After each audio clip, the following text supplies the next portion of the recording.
అంత ఎత్తున్న విగ్రహానికి ఒక పువ్వు పెట్టలే, ఒక పూలమాల పెట్టలే, అంజలి ఘటించలే.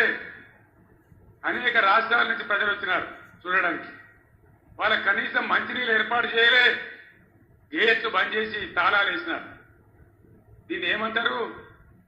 అహంకారమా? కండకావరమా? ఏమనుకోవాలి దీనికి? అజ్ఞానమా? ఎవరు పెట్టిన విగ్రహమే కదా, మనం ఒక విగ్రహం పెట్టుకోలే.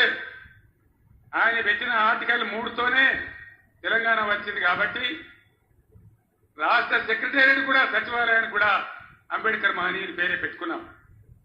విగ్రహం కాడికి పోలే. మరి ఆ సెక్రటేరియట్ ఎందుకు కూర్చుంటున్నారు? సిగ్గు లేకుండా కూర్చుంటున్నారా? అది కూడా అంబేద్కర్ పేరు మీదనే ఉన్నది కదా. యాదగిరి గుట్ట కూడా బీఆర్ఎస్ గవర్నమెంటే కట్టింది.